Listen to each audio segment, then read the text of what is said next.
Olá, pessoal. Eu sou o Gustavo Faleiro, analista de comunicação e marketing da 90, e nós estamos aqui hoje no 5º episódio do 90Cast, o podcast da 90, com mais um convidado especial e com um tema bem interessante que vocês vão poder acompanhar aqui com a gente.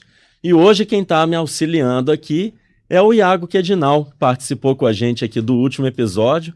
Gostou de participar, já está aqui de novo com a gente, né, Iago? É isso aí, Gustavo. Pessoal, muito prazer, estamos aqui de novo, falar um pouquinho aí de muita coisa relacionada à tecnologia, né, e trazer uma pauta muito importante para o setor também. Exatamente. Então, falando nessa pauta importante, nós estamos aqui com um convidado hoje, que é o Gabriel. O Gabriel, vou pedir para ele se apresentar aqui para a gente, engenheiro civil, então também vive aí há muitos anos já os desafios dessa área, né, Gabriel?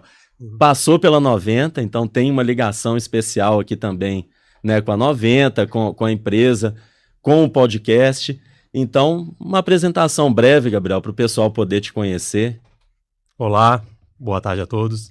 Primeiramente, gostaria de agradecer a oportunidade. Eu sou Gabriel Nogueira, engenheiro civil, especialista em patologia de obras civis, sócio e diretor da GN2 Engenharia, empresa que atua na área diagnóstica, tanto com projetos quanto com execução de reforço, recuperação e impermeabilizações especiais. E sim, tenho aí um histórico antigo, né, já na 90, onde eu fui estagiário na 90, lá em 2006. Bacana aí, tá vendo? E Gabriel, para a gente poder ir contextualizando, né, assim, aos poucos a gente seguir essa trajetória dentro da engenharia, como que foi essa experiência na 90, né? Você, como estagiário ali, já foi dentro da sua área, na época você já estava fazendo engenharia, estava pensando em fazer engenharia, como que foi esse cenário no momento que você passou pela 90? Gustavo, eu gosto muito de contextualizar essa questão da 90, e eu falo muito isso às vezes em palestras que eu dou. É oportunidade. A vida pra gente, ela é feita de oportunidades. Eu entrei na engenharia civil, na PUC Minas, em 2006, em fevereiro, quando em abril eu recebi um convite para fazer um estágio na 90. E aí me foi apresentado que era um estágio numa empresa de tecnologia, de software, e que eu iria trabalhar com suporte técnico em software de engenharia.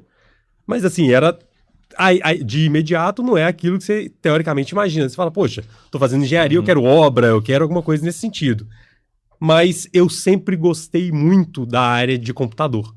Uma das áreas que eu gostaria também de atuar, talvez, seria a área da ciência da computação, mas eu falei, não, isso daqui para mim é hobby e engenharia que realmente é o que eu gosto, que eu quero trabalhar. E aí eu entrei na 90 para ser estagiário e dar suporte técnico do Compor 90.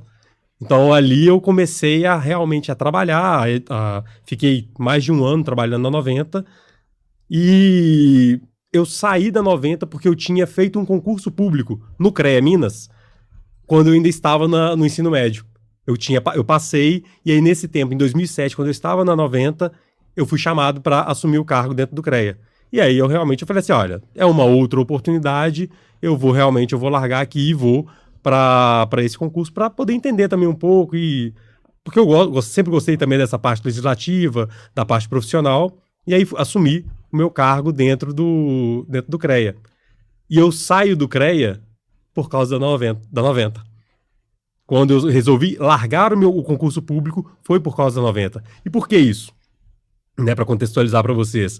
Eu recebi uma proposta para ir atuar numa empresa como estagiário novamente, mas essa empresa tinha acabado de comprar o Compor. Ela comprou o Compor, precisava de alguém que soubesse operar o sistema para poder implementar o sistema lá dentro. E aí a 90, uma funcionária que tinha na 90 na época, que estudava comigo também, a Ingrid, ela me indica. Ela fala assim, olha, tem o Gabriel, não sei se ele vai topar. E aí o dono da empresa me ligou, conversou comigo, eu falei, vamos fazer uma entrevista, vamos ver. E aí eu enxerguei aquilo como uma oportunidade também de negócio, falei assim, olha, vou sair. Aí eu abri mão do concurso público, pedi exoneração do cargo, e aí fui realmente iniciar na engenharia ali de uma outra maneira, com uma outra ótica, Sim. Atuando numa empresa de patologia, implementando um sistema de orçamento. E aí eu era o responsável por cuidar de toda a parte de orçamento. E essa empresa eu entro nela como estagiário. Sim. E anos depois eu saio dela como sócio. Ó, aí É um pessoal case, né? aqui. Exatamente. Bacana. E quem me abre essa porta foi a a 90, o conhecimento que você teve do sistema, né, do Compor 90, na época que você esteve lá pela primeira vez na... Exatamente. Eu falo que assim, essa foi uma oportunidade que surgiu para mim e que eu resolvi abraçar. Às vezes as pessoas poderiam não querer falar, não, é Sim. software, não tem muito a ver, é uma área mais tecnológica em si, porque era implantação, era suporte técnico por telefone, tinha essa relação, não era tanta aplicabilidade da engenharia em si, mas você começa a entender o bastidor da engenharia, como que ela o que você precisa ter ali, principalmente pela questão do orçamento e planejamento de obra. Então, por mais que você está ali no cliente, só dando suporte do porquê que o sistema está dando um problema, você começa a entender como funciona o orçamento. É isso. Muita gente acha que a obra começa lá na execução, né? E não, ela começa no orçamento. É E ali. pegando esse gancho também, né, Gustavo? O Compor, né? Você falou que você começou antes do Compor, certo? Aí depois você entrou na 90. E o quanto que o Compor fortificou essa vontade de estar na engenharia? Muito. Muito porque, assim, eu sempre fui de dados. Sim. Eu sempre gostei de ter dados e isso eu carrego comigo até hoje. A engenharia, muitas das empresas, eu falo que empresas quebram normalmente por falta de planejamento Sim. e falhas de completamente. orçamento. Uhum. E a hora que você entra para operar um sistema, que é igual o Compor, que ele te dá um norte muito claro de tudo que você tem na sua obra, cara, a chance de você ter erro, ela é mínima. Ela Tem tudo diminui, metrificado, né? diminui muito. Então, assim, e isso eu acho que isso foi me fazendo crescer como um profissional pela visão. A gente começa a ter uma visão mais sistêmica de como que é a engenharia, o que você precisa ter de todos os recursos para poder realmente executar uma obra. Ah, mas esse serviço eu nunca fui, nunca fiz. Tudo bem, eu nunca fiz, mas deixa eu estudar. Quais são os índices que precisa para esse Sim. serviço? Como O que eu monta, preciso né? realmente? Como que eu vou montar Como que elabora? uma composição para aquilo dali? Como que eu vou chegar naquele preço final? Que é muito fácil, às vezes as pessoas falam assim, quanto que você cobra para fazer X metros quadrados? Uhum. Isso é muito perigoso. Demais. É ali que mora o grande perigo da engenharia. Uhum. Engenharia não se faz dessa maneira. Vai muito além disso, né? As Muito. pessoas ficam muito nesse básico ali, como se fosse simples, né? Não tivessem várias outras questões envolvidas, né? E Isso. acaba que esse conhecimento técnico, né, do sistema, essa visão do software, da tecnologia antes de aplicar na engenharia, ela traz uma bagagem que vira um diferencial depois, Sim, né? O sem Iago dúvidas. também vive muito isso, Eu vi né, que agora você está na prática da engenharia e você também trabalhou ali no suporte, também fez implantação, então você conseguiu buscar muito dessas dores que as Sim, com empresas certeza. têm, né? E isso te traz para uma realidade de tomada de decisão. Houveram casos onde o cliente chegar para mim e falar assim, olha, seu preço ele é de 100, mas eu preciso fazer com você por 70. Se você me der o preço de 70, eu fecho com você. Muitas empresas às vezes se deixam seduzir e falam, não, então tá bom, vou dar esse desconto, vou fazer. E aí eu chegar e falar assim, olha, eu tava ali com software, com tudo, eu falei assim, meu amigo, não dá. Execuível, né? Uhum. Se eu te der esse desconto, eu tomo prejuízo. Então eu decidi abrir mão de obras exatamente porque eu tinha um dado concreto. E aí eu ficar sabendo depois que outra empresa pegou o serviço e abandonou no meio do caminho. Porque ela não Isso deu é conta de muito entregar. comum, é muito Exato. Muito comum. Porque essas Demais. empresas também não sabem analisar esses dados. Porque eles confundem em simplesmente dar um número de desconto ao invés de calcular, ter uma memória de cálculo e saber o que isso impacta na empresa dele. Exato. Né? Então isso eu vejo que é um dos maiores problemas, é o que eu bato muito nessa tecla nas faculdades, que eu falo, Sim. pessoal, vamos entender os dados, vamos estudar, vamos entender a memória de cálculo disso, porque senão o negócio fica solto e acaba trazendo grandes problemas aí para as empresas, né? E até para futuras empresas, Claro. o pessoal pensa em criar, né? Exatamente. Já tenta trazer uma visão Sim, já tenta diferenciada trazer esse para alerta, essa visão, né? Exatamente. Exato.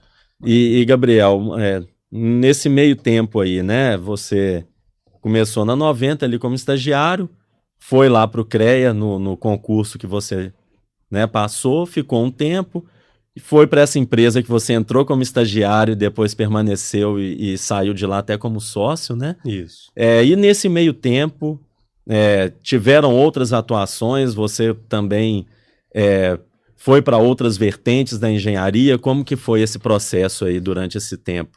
Eu fiz alguns caminhos. Né? Até nessa empresa, ela era uma empresa de patologia, que eu falo que eu entrei nela de uma maneira e saí de outra. Mas houve um hiato ali, um período onde eu saí dessa empresa. Ela era de patologia, eu saí, fui atuar depois com construção pesada, atuei por um período com construção pesada, que tinha dado uma baixa de serviço e tudo, eu peguei e falei, olha, tô aqui, então surgiu uma outra oportunidade, eu vou lá. Eu saí dessa empresa, fui atuar numa empresa de construção pesada, fiquei nela um tempo, e aí a pessoa que era o meu diretor resolveu sair da empresa e abrir uma outra. E aí o dono dessa primeira empresa me chama e fala assim comigo, Gabriel, não vou citar nomes, tá? O fulano tá saindo e eu gostaria que você voltasse para cá para atuar comigo e me ajudar. E me ajudar aqui nessa parte de orçamento, você cuidar dessa parte comercial aqui para mim. Eu falei, cara, falei, poxa, mas eu assumi um setor assim, ainda não tinha formado ainda, né? Ainda não formei e tudo. Ele falou, não, vem que você dá conta. Eu falei, responsabilidade é por conta e risco sua. Você é meu suporte técnico. Então, ele tá assim, não, eu banco, eu assumo, pode vir, e eu quero que você me ajude aqui. E aí eu volto para a empresa assumindo já isso em questão de um ano que eu tinha saído de lá, tá? Não tinha dado um ano, na verdade. Eu volto para ela assumindo essa posição, e ali eu fico de 2010, que é quando eu retorno, até 2017. Em 2017, a gente encerra a nossa parceria e eu monto a GN2 Engenharia, que é a minha empresa hoje, em sociedade com a minha esposa, que também é engenheira, eletrônica, civil, eletrônica, telecomunicações e civil, e a gente monta a GN2, que é uma empresa que atua no mesmo segmento dessa empresa que eu atuava antes. Obviamente, a gente fez um acordo e eu nunca procurei os clientes que a gente tinha na primeira empresa. Eu falei, olha, esses clientes são seus, é da empresa, continua, eu daqui para frente eu vou criar o meu próprio... Você usou a bagagem de conhecimento que você tinha para seguir na mesmo segmento ali dentro da engenharia, mas foi trilhar seu próprio caminho ali. Sim, né? e a gente é muito amigo até hoje. Então, assim, a gente conversa até hoje, a gente tem um relacionamento. É uma pessoa que eu falo que eu sou eternamente grato a ele, Otávio. Foi ele que abriu as portas para mim, foi ele que me deu a oportunidade, foi ele que me ensinou na engenharia tudo que eu sei em relação a essa parte de patologia, de recuperação, de estruturas. Então eu tenho uma gratidão eterna a tudo que ele fez para mim. E aí, obviamente, eu sou uma pessoa que eu não me contento em ficar parado. Eu preciso estar sempre movimentando, sempre fazendo alguma coisa diferente. E aí, desafio só é pouco. É pouco. Ele quer mais. Eu falo, porque a área de patologia já é desafiadora. A gente já atua com desafio todos os dias. Até antes de você entrar nesse próximo desafio, mas eu acho interessante para quem está acompanhando o episódio e não sabe o que exatamente que faz uma empresa com atuação na área de patologia. Resumidamente, né, porque não tem como a gente explicar aqui em detalhes, mas só para o pessoal poder entender um pouquinho melhor, né, exatamente o que é essa patologia quando a gente está falando. O nome soa um pouco estranho, né? Ele remete muito à questão da parte da medicina, né? Mas é praticamente isso. É como se a gente fosse os médicos da engenharia. É uma engenharia diagnóstica, né? Exato. Então, todo tipo de problema, todo tipo de doença que existe numa edificação, exemplo, um prédio está caindo, uma ponte está tendo um processo de degradação. Então, toda a edificação sofreu um acidente. Igual, recentemente teve um avião que bateu num prédio aqui em Belo Horizonte. Essa estrutura sofreu um abalo e ela precisa passar por um processo inicialmente de engenharia diagnóstica, que é de verificação das condições de estabilidade dessa estrutura, e posteriormente passar por uma metodologia de reparo. Então ela precisa passar por um reparo. Então o que a gente faz? Tanto a parte diagnóstica, que é identificar quais são os problemas, quais são as doenças que existem naquela estrutura, fazendo ensaios, fazendo uma análise detalhada, uma análise estrutural de cálculo e elaborando ali um laudo para aquela estrutura, quanto a parte executiva, que é recuperar, reforçar ou, no nosso caso também, impermeabilizar. Mas a gente chama de impermeabilizações especiais, que é, raramente eu vou pegar uma obra nova de construção para fazer uma impermeabilização.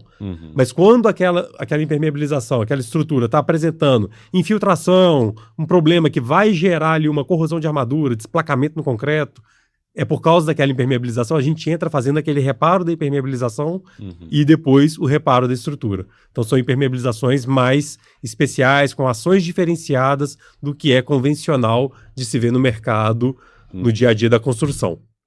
Entendi. Não, bacana. A patologia é muito bem explicada, né? E bem um trabalho Bem bem didático. importante também, não, porque 100%.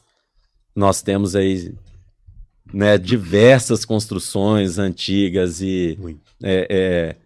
rodovias com um fluxo gigantesco ali também, que precisa provavelmente um acompanhamento muito de perto, né? Enfim, Eu falo que o parque edificado, principalmente de Minas Gerais, ele tá ficando velho. Uhum. Né? Cada dia que passa, nossas estruturas ficam mais velhas. E assim como nós, seres humanos, precisamos passar por consultas médicas, exames, Uhum. Sim. tratamentos constantes para tomar uma vitamina. Ó, tô ficando mais velho, tem que começar a tomar uma suplementação vitamínica e tudo. As estruturas também precisam disso. Sim. Tem que com existir certeza. esse cuidado muito de perto também. E é com essas muito estruturas. importante prevenir um monte de problemas, né? De até fatais, né? Inclusive. E, infelizmente, a nossa sociedade, a Não brasileira, preocupa. vamos dizer assim no geral, nós não temos o costume da manutenção. Então, a falta dessa manutenção, ela leva às vezes, para colapsos estruturais. Sim. Né? eu Nós vejo já vimos alguns casos assim, Já, que chegou vários. nesse ponto extremo. E é um problema muito cultural isso, né, cara? Sim. Porque é muito mais fácil você custear ali uma manutenção do que no momento do colapso, o prejuízo é muito maior. Com certeza. Né? Então, assim, o pessoal não pensa nesses planos de manutenções, Não. nada, isso aí é zero. Eu percebo muito isso também. Existe muita falha. Existe a gente chama de lei de Sitter, né? Que a Uhum. cada você fazer o trabalho lá no projeto, fazer uma prevenção no projeto, o custo é 1. Se você for fazer essa manutenção durante a execução da obra, o custo já é 5. Se você passa, então ele vai subindo em escala logarítmica. Uhum. Então assim, agora eu vou fazer essa manutenção, já não vai ser na construção mais, agora eu vou fazer depois de pronto. Aí já Mas antes de dar o escala. problema. Então já subiu. Agora, depois que dá o problema, Aí- muito mais alto. Sim. Então, quanto mais tardio é uma manutenção, um reparo numa estrutura, maior vai ser o custo que você vai ter. E será que isso o pessoal maior risco contempla? de impacto. Será que o pessoal contempla isso no momento da orçamentação? Não. Esse é um problema. Não É contempla. custo. Talvez não seja um custo, olha, é um custo, na verdade, da construtora estar fazendo um edifício, alguma coisa, e será que está contemplando aquilo? Não sei. Teoricamente, por que não se contempla isso? Uma estrutura ela é feita para durar. Teoricamente, sim. Né? A estrutura ela é dimensionada para ter durabilidade. Uhum. E quando você constrói uma edificação, por que ela tem ali um prazo de validade, Sim. tem um prazo de garantia, nem tudo na garantia dura os 5 anos, Uhum. né? O pessoal fala, o prazo de garantia de construção é de 5 anos. Nem tudo. Existe uma norma de garantia, existe um manual de garantia que o construtor ele entrega para o proprietário, e tudo isso vai ter ali o seu prazo de validade dessas coisas. Então, teoricamente, às vezes a construtora ela não considera essas manutenções no custo dela, porque ela imagina que ela vai estar construindo da maneira adequada. Uhum. Só que aí, às vezes, cara, é um detalhe, não Uns coloca um mínimos, né? espaçador no concreto. Então, a forma do concreto, na hora de fazer um pilar, Desloca. a forma encosta na armadura. O que você fez? Não teve cobrimento. Uhum. Esse aço vai iniciar um processo de corrosão Corrosão. acelerado, vai desplacar, vai estourar, vai ter problema. É uma cadeia de problemas que vai acontecendo, às vezes por Um detalhe, pequeno erro, um pequeno erro de A execução. falta da troca de um selante em janela Uhum. acarreta uma série de problemas. Sim. Porque começa a ter uma infiltração ali, aquela infiltraçãozinha começa a dar uma bolhazinha na parede, no cantinho da janela, aquela bolhazinha ela aumenta, com o tempo aquele reboco começa a apodrecer, Sim. desplaca, solta o revestimento na fachada, solta tudo. Uhum. Você gerou um problema em cadeia muito maior do que se você tivesse simplesmente trocado aquele selante. Sim. E às vezes a construtora realmente ela não considera isso. Por quê? Porque também está no manual que o proprietário vai fazer essa manutenção.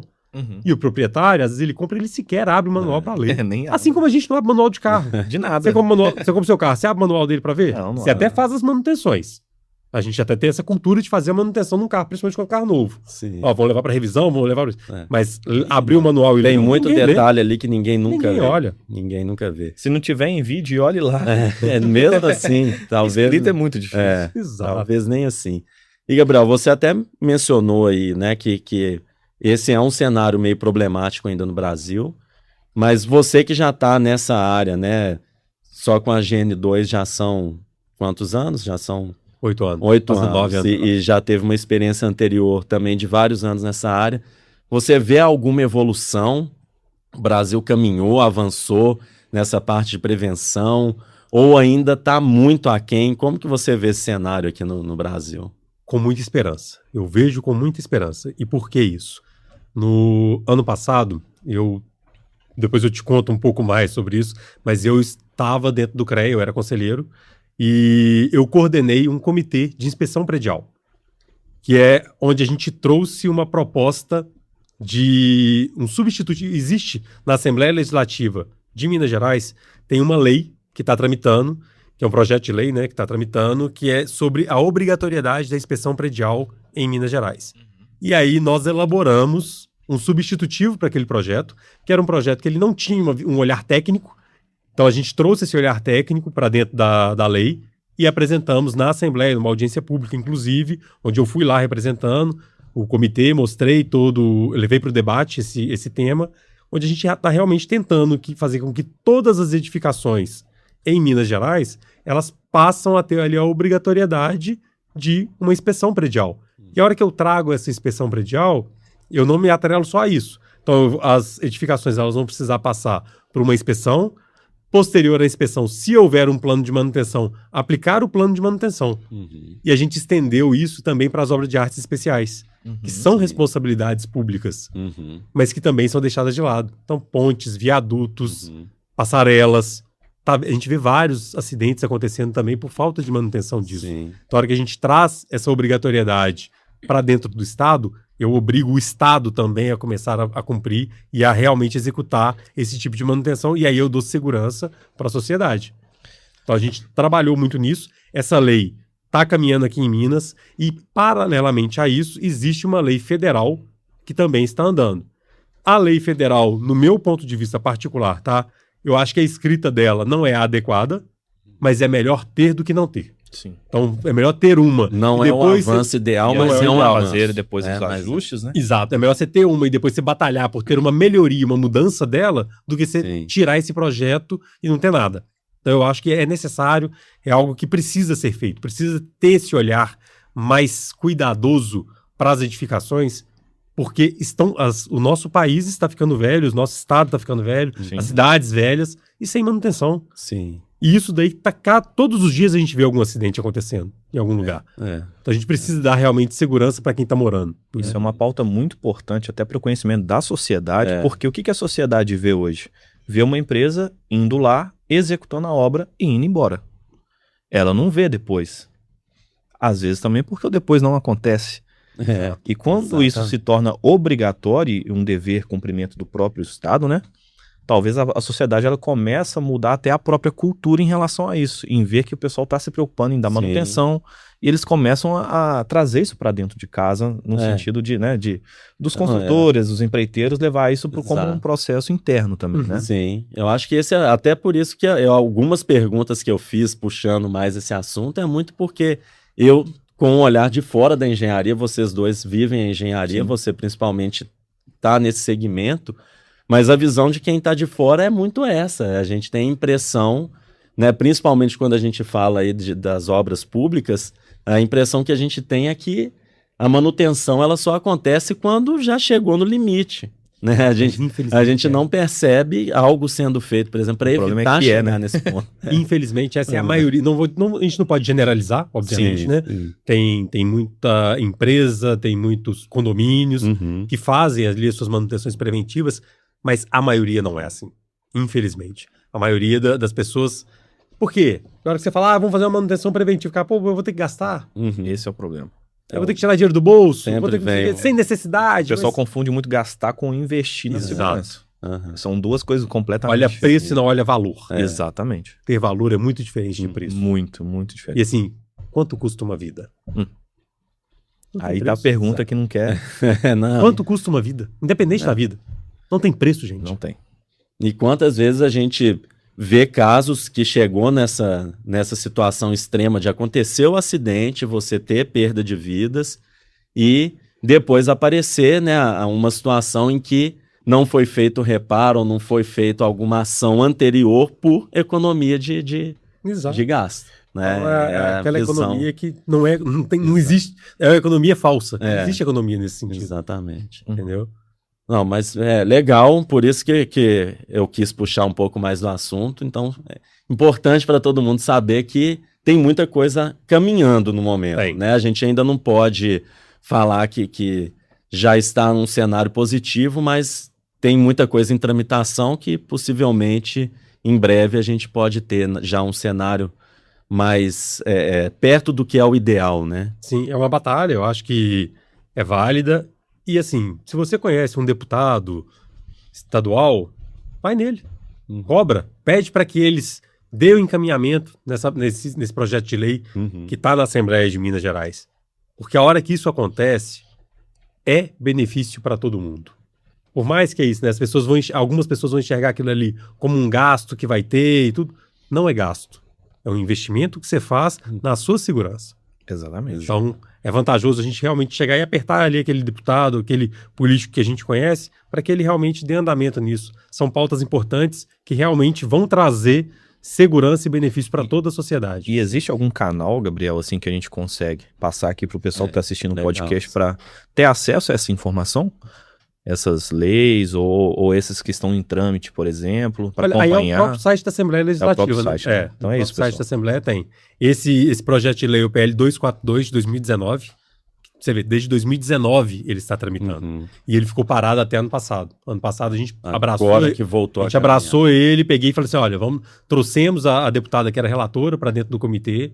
Ela abriu e falou: Gabriel, está à disposição, apresentem o substitutivo do jeito que vocês entenderem que é o melhor, e eu vou encampar e vou defender isso lá dentro da Assembleia. E assim foi feito. Então a gente fez uma Assembleia, uma audiência pública, onde a gente trouxe isso às claras, explicou o que era a nova proposta, mudando, o que estava mudando da proposta anterior para a nova, quais edificações que eram obrigadas a passar por uma inspeção, quais que estavam desobrigadas, porque obviamente, né, quando eu falei que todos vão ter, todos eu generalizei, né? Existem edificações aquelas de baixa renda, tudo isso daí não vai entrar, gente. Não tem como, a gente querer exigir que pessoas que já estão em condição de vulnerabilidade ainda tenham que fazer uma inspeção numa edificação. Isso daí não, obviamente, a gente tem esse olhar também. Mas ambientes que recebem o público, todos eles precisam. Se eu estou recebendo um público em algum ambiente, eu preciso dar segurança para essas pessoas. Sim. Eu não sei como que aquilo ali está sendo, se está sendo feito manutenção ou não. Eu tenho um salão de festas. Poxa, será que esse salão está passando realmente por todas as manutenções? Será que tem todas as licenças também para poder estar operando, né? Sim. E a hora que você faz uma inspeção predial, você entra nisso. Você vai analisar, olha, você tem aqui o AVCB do Corpo de Bombeiros, tem essas coisas, opa, não tem. Então o profissional ele vai ali fazer esse apontamento de todas essas falhas para que o proprietário da edificação faça essa correção. Entendeu? Sim. É importante, só para complementar, Gustavo, que levando isso para a Câmara, por exemplo, igual você falou, ela está sendo ali explanada por engenheiros que são especialistas na área, porque muitas das vezes alguns projetos que vão discutir relacionado à engenharia não são discutidos por engenheiros especificamente. Então fica aquele negócio meio que... Pô, mas eu tô falando, mas eu não sei o que eu tô falando. Também né? Então, sem assim, um especialista por trás, entendeu? Perde o propósito. Exatamente. Ali, né? Exatamente. E Gabriel, acabou que a gente, né, entrou muito nesse assunto aqui. Eu não sei nem se você vai lembrar agora. Você ia falar dos desafios ali, outros desafios. Mas vamos retomar dessa parte aí agora. Né? Então, mas esses desafios envolvem isso, onde a gente chegou. Né? Em 2018, eu fui convidado a virar conselheiro no CREA. E aí eu assumi uma cadeira de conselheiro como conselheiro suplente. Fiquei em 2018 e 2019 como suplente. Em 2020, eu assumi como conselheiro titular. E isso foi um desafio para mim. Eu não citei aqui anteriormente, mas foi um desafio e uma realização. Eu, teoricamente, vamos dizer assim, eu nasci dentro do CREA. Meus pais se conheceram lá dentro. Casaram e constituíram família. E eu cresci, né, falando que meu sonho, enquanto todo mundo sonhava, eu quero ser jogador de futebol, eu quero ser isso, quero ser aquilo. Meu pai é fiscal. Meu pai ainda é. É o funcionário, homem mais antigo na atividade do CREA Minas até hoje. Amanhã, ele faz 46 anos de casa. Pouco tempo, né? Pouco tempo. Exatamente. Quase 5 décadas. Muita experiência, né, cara? São 46 anos, é uma vida, né? E ali foram constituídas vidas, né? Porque é a hora que ele conhece minha mãe, então tem ali o casamento, e eu cresci falando que meu sonho era ser fiscal do CREA. Fala, qual que é o seu sonho? Ser fiscal do CREA. Bem decidido, Bem é um diferente. sonho. É isso que eu ia falar. O jogador de futebol é o básico, mas de todo jeito esse sonho é realmente bem diferente. Era, e assim, só que aí eu, obviamente, você vai crescendo, você vai amadurecendo, aí depois eu vi e falei assim, não, eu vou querer ser engenheiro, porque aí eu via obras com ele, conversava-se muito sobre fiscalização de obras, essas coisas todas, e aí eu caminhei pro lado da engenharia civil, e quando eu tenho o convite para ser conselheiro no CREA, primeiro eu já tinha passado no concurso do CREA lá atrás. O dia que eu passei no concurso do CREA, ficava eu na sede, em Belo Horizonte, meu pai na inspetoria de contagem, minha mãe na inspetoria de Belo Horizonte. Então os três trabalham... na inspetoria de Belo Horizonte não, a minha mãe na inspetoria de Betim. Os três trabalhando dentro do CREA ao mesmo tempo. Era um triângulo, né? Ali. Exato. Família triângulo do cada CREA. um numa cidade diferente, numa inspetoria diferente. E a gente falava, a gente brigava, que é isso? Estão querendo dominar o CREA? A gente falou, cara, é paixão. Que todo mundo gostava de estar ali. Minha mãe ficou 39 anos dentro do CREA, ela aposentou lá dentro. Então meu pai agora com 46 anos. E eu a vida inteira, eu cresci ali dentro daquele conselho. E ali, quando eu entro como conselheiro, também é uma realização. Falei assim, olha, eu passei aqui como filho, virei funcionário, agora eu tô como conselheiro. E dentro do conselho eu sempre fui muito dedicado. Me dediquei, sempre quis estudar muito, aprender a legislação, defender de verdade os interesses dos profissionais. Porque quando a gente vira conselheiro dentro do CREA, a gente está ali representando. Sim. E eu representava uma entidade, que é a AMPEA, que hoje eu sou o presidente dessa entidade. Estou licenciado nesse momento, mas eu sou o presidente da AMPEA, que é uma entidade, uma associação de profissionais que fica no município de Betim. Então ela pega todo o Médio Paraopeba, que é Betim, São Joaquim de Bicas, Igarapé, Sarzedo, todas as cidades que estão ali no entorno de Betim. Então eu estava ali representando essa entidade. E quando você representa uma entidade, você representa os profissionais que fazem parte dessa entidade. Com certeza. Então eu entrei com essa cabeça e falei assim, eu preciso, enquanto estiver aqui, defender os interesses dos profissionais. E assim eu sempre fiz. Em 2022, eu viro coordenador da Câmara de Engenharia Civil. Então, assim, dentro da engenharia é o cargo, vamos dizer, mais alto que tinha aqui no estado. E em 2023, eu consigo a ascensão, sou reconduzido a coordenador da Câmara de Engenharia Civil, mas consigo a ascensão também para ser coordenador nacional da Engenharia Civil, que é dentro do CONFEA. O que é isso, né? Nós temos, cada estado tem os seus coordenadores de Câmara, reúne-se os 27 estados, e eu era o coordenador dos 27. Dos outros 26, né, no caso. Então, isso também é mais uma grande responsabilidade. Gigante. Grande responsabilidade e uma grande conquista. Sim. Porque foi uma conquista que eu fui não sozinho, mas eu fui sem apoio nenhum do meu estado. A gestão que tinha no CREA Minas me pediu para eu não botar meu nome. Pediu para que eu não fosse e não quis me apoiar. Falou, você não tem o nosso apoio. Eu não tive o apoio realmente da gestão, mas eu tinha o apoio dos meus pares de outros estados. Que eles viraram e falaram, Gabriel, bota seu nome, porque você é o nome que a gente quer que seja o coordenador. Teve disputa, teve tudo, mas eu saio da disputa como vencedor. E ali a gente mostra que essa união desse grupo tinha uma força absurda. Sim. Então a gente consegue ter isso no ano de 2024.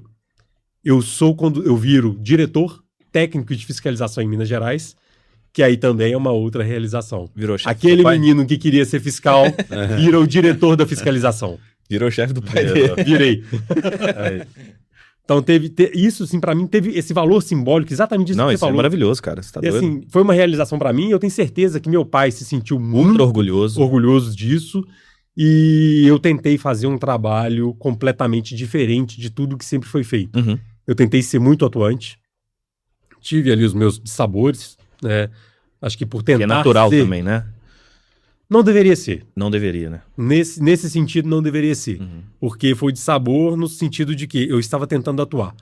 E as pessoas querendo não deixar você ter atuar. essa atuação, que era para um bem comum. Mas o não deixar você atuar para você não se sobressair.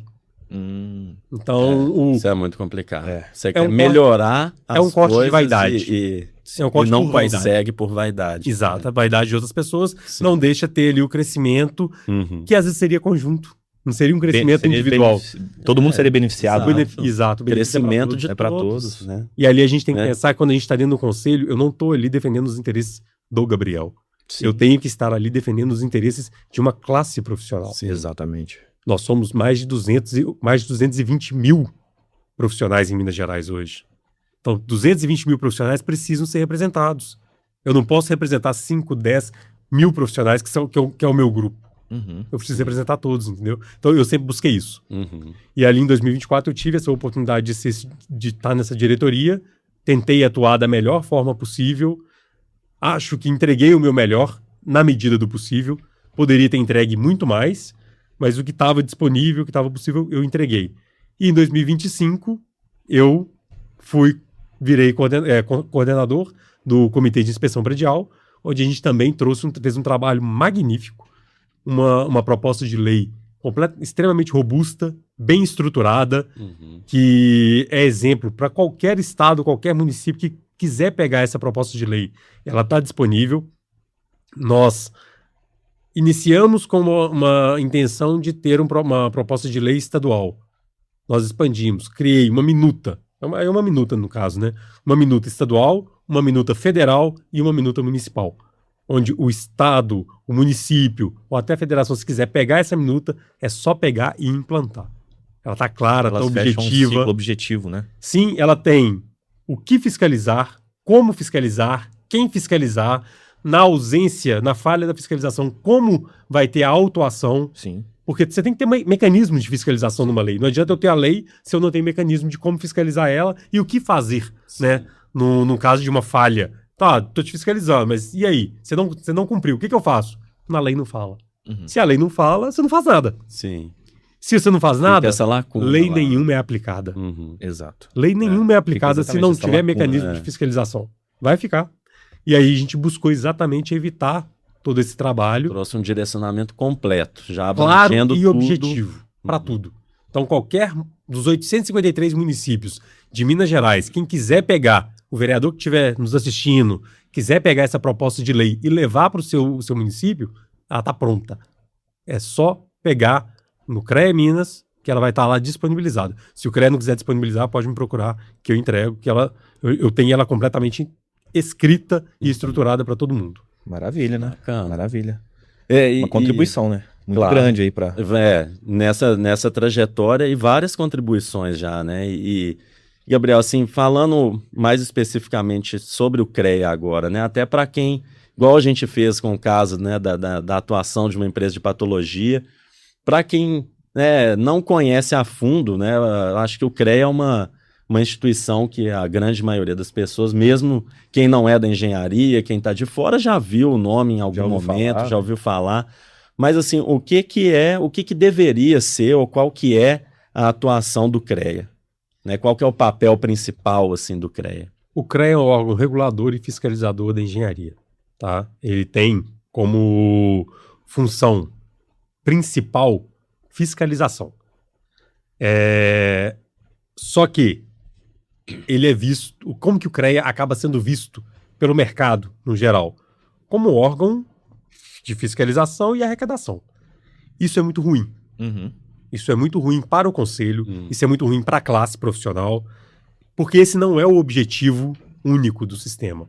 Eu entendo que um conselho profissional ele tem sim que cumprir o seu papel de fiscalizador, mas ele precisa também ser orientador, ser suporte para toda uma classe profissional. Sim. Porque se eu sou engenheiro, eu obrigatoriamente, para exercer a engenharia, eu preciso ser registrado no conselho.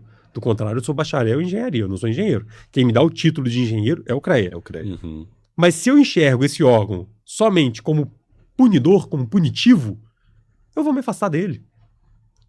E a gente sente que existe um afastamento muito grande do engenheiro em relação ao conselho. E isso onde que ele é notado? Nas eleições. Uma eleição de conselho, historicamente, teve até um aumento na última eleição, porque ela se tornou digital. Antes sempre foi votações presenciais. Na última ela foi digital. Mas se eu te falar o número de pessoas, o percentual que votou, é assustador. A 9%. digital aumentou a adesão, mas 220. mesmo assim ainda ficou... O 9%. melhor foi isso, chegou em 9%. Dos 220 mil Dos 200. profissionais registrados, 9%. Hoje são 220 mil, na época era um pouco era menos. Mas assim, 9%. É uma Foi adesão muito baixa. 17.887 votantes. Muito pouco engajamento, né? Perto Cara, do potencial irrisório. que tem. É irrisório. É interessante, né? Essa fala do Gabriel, que é até o que a gente conversou um pouco mais cedo, né? Dessa impressão punitiva que o pessoal tem, até mesmo enraizado já no momento da graduação, né? Então, assim, a gente faz alguns trabalhos, né, Gustavo, com o 90 Conecta Engine nas faculdades, a gente vai lá na raiz para trazer alguma coisa. E eu percebo que não há uma presença disso, né? Do CREA nas faculdades de forma mais ostensiva, no sentido de mostrar quais que são os benefícios, quais são as vantagens. Já trazer uma visão diferente para essas pessoas que estão entrando na porque, às área, vezes, né? o bacharel em Direito, ele já chega ali no seu final do curso falando assim, não, CREA, não, que aquela famosa, né, cara feia que o pessoal faz, né? E queria ouvir de você, Gabriel, um pouco sobre isso. Na verdade, hoje não existe muito benefício de você ser eu acho que o benefício é, quando o CREA fiscaliza, ele, querendo ou não, ele abre um mercado de trabalho para o engenheiro, quando não tem engenheiro. E aí os engenheiros às vezes ficam revoltados quando fiscaliza a obra que tem engenheiro e vai lá e autua esse engenheiro. Então isso é muito ruim, porque é o quê? Às vezes, tendo engenheiro, às vezes é uma falta de papel, de documento. O CREA hoje, ele autua diretamente, ele não faz notificação em nenhuma situação. Isso depende exclusivamente do CREA? Não. Não é uma dependência do CREA, porque isso é uma resolução do CONFEA. Então, é uma resolução que existe e o CREA tem que aplicar. Mas o CREA poderia estar batalhando e brigando para que houvesse uma notificação para o profissional. Então, é melhor, se eu tenho um profissional à frente de uma atividade, eu notifico aquele profissional, no caso de uma ausência de uma ART, que nada mais é que um documento, uma anotação de responsabilidade técnica. Notifico esse profissional para que ele cumpra esse requisito documental. Sim. E apresente ao conselho, do que eu chego para você, olha, você está aqui, mas você não tem ART, então toma aqui sua multa. Qual que é o risco que você está colocando na sociedade? Risco nenhum. Inicialmente não tem risco pela ausência desse papel, vamos dizer assim. O risco eu acho que existe mais risco em você fazer uma ART, entregar para o dono da obra e sumir e nunca mais voltar lá. Então, teoricamente, essa obra ali está coberta por um profissional, do que você, profissional, estar na obra, acompanhando aquele serviço e não ter feito uma ART. Então, são desproporcionalidades. Então, o CREA, no primeiro caso, de ter uma ART e o profissional às vezes nem está atuando, raríssimas as vezes que ele vai conseguir provar que você não estava lá e vai ter alguma autuação em relação a isso. Por dizer aí que são os famosos canetinhas de ouro, né? É o cara que assina e não acompanha. Mas o profissional que está atuando, mas não tem o documento, ele vai lá e é autuado. Então, o que tem que ser buscado? Mudar esse conceito. Sim. Então, assim, olha, se você, profissional, está acompanhando uma obra, mas deixou de anotar, fazer uma ART, então, peraí, eu vou te notificar. Te dá um prazo. Te dá um prazo para você arrumar, corrigir essa documentação, me apresentar ela e vou te notificar. Cheguei na sua obra, você não é engenheiro nem nada, e ali não está tendo acompanhamento de um engenheiro nesse serviço. Opa, você está colocando a sociedade em risco. Porque esse tipo de obra que você está fazendo, eu não sei se essa obra está de acordo com as normas, está de acordo com a legislação vigente. Já não está porque você não está tendo um profissional habilitado. Sim. Então, nesse momento, no meu entendimento, precisa sim ter uma autuação direta, porque é risco. A hora que você coloca em risco, aí realmente eu preciso ter essa autuação direta. Então, o que é uma propositura hoje? De ter isso. Antigamente, existia notificação para tudo. Então, o CREA, qualquer estabelecimento que ele chegava, está tendo um serviço de engenharia, com acompanhamento ou sem acompanhamento, ele notificava. Sim. O CONFEA mudou a resolução e tirou a parte de notificação. Então, olha, você não pode notificar mais. Você tem que multar direto. Então, hoje o CREA multa direto. A intenção agora é tentar fazer uma readequação de se voltar com a notificação para o profissional. Exatamente com essa defesa, com esse argumento. Não existe risco para a sociedade. Uma falta de papel. Sim. Existe risco para a sociedade a falta de um engenheiro. E se ele não cumprir aquele prazo de notificação, ele está complicente com o que ele está...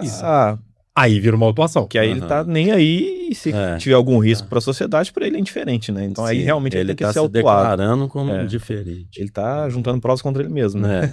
Exato. É isso aí. E, Gabriel, assim, em que momento que você acha que surgiu esse distanciamento dos profissionais com o CREA, ou até mesmo a construção dessa imagem, que não é a imagem né, que a entidade deveria transmitir. Isso é uma coisa que já vem de muitos anos, é uma questão mais recente. Onde que você acha que aconteceu esse gargalo para iniciar esse distanciamento? Olha, Gustavo, eu acho que esse distanciamento ele é histórico. Eu acho que o profissional ele sempre se viu distante do conselho por causa disso, porque o conselho ele nunca quis se inovar. Ele veio com essa pegada do a minha função é ser fiscalizador e se engessou nisso. Não quis... Ele nunca conseguiu construir uma imagem diferente. Não. Né? A verdade é essa. Então, assim, o conselho ele não comunica. O CREA, eu te falo por... E isso, assim, batalhas minhas internas, inclusive. O CREA faz muita coisa. Que é aquilo, né? A gente não pode ser leviano e falar que não faz nada. Sim. Não é isso. O CREA faz muita coisa. Tem muito evento que às vezes acontece lá dentro. Mas sabe como que o CREA comunica? De maneira nenhuma. Ele não comunica. Então eu estou fazendo um evento. Aqui, vou fazer um seminário. O CREA é incapaz de encaminhar um convite para os profissionais por e-mail. Um mailing, né? Para Mailing. os próprios associados ali. Uma ação positiva que Não vai se ser faz. feita e não... A comunicação não nem- funciona. é. Mas, todo ano, o profissional, quando chega ali, dezembro, pertinho do Natal, ou às vezes até no dia do Natal, recebe no e-mail um boleto, Da anuidade. anuidade. Aí o cara fala, poxa, Natal eu tô aqui recebendo meu boleto. Eu achei que ele ia falar, pelo menos chega um e-mail de Feliz Natal, Feliz Ano Novo, alguma Um gift coisa do card, tipo, né? Para poder Não usar. chega. Isso, assim, isso é... Eu tô tentando usar a melhor palavra aqui, mas assim, é frustrante. Sim. Sim, com É certeza. frustrante para qualquer profissional dele virar e falar assim, cara, o meu conselho, onde eu acho que deveria ser o meu suporte, a única coisa que ele me manda, a única coisa que ele Me comunica cobra. Ele comigo só me cobra. é me enviando um boleto. Sim. Aí eles falam, mas você tá fazendo evento, mas são só os amigos do rei que participam. Por quê? Acaba participando as pessoas que estão Sim. ali no entorno. Até o que é Você não uma ação comunica. positiva vira mais um Negativa. motivo Vira mais uma negativo, negativa. mais uma... Então precisa mudar. E assim, não vejo disposição das pessoas em mudança. Uhum. As supostas mudanças acontecem em um único momento, no período eleitoral. E eu te falo isso com muita clareza porque eu estou atualmente como candidato à presidência do CREA. E nesse momento a gente vê muita proposta, a gente vê muita promessa, Uhum. mas são promessas de pessoas que estão na gestão há 30 anos. Sim.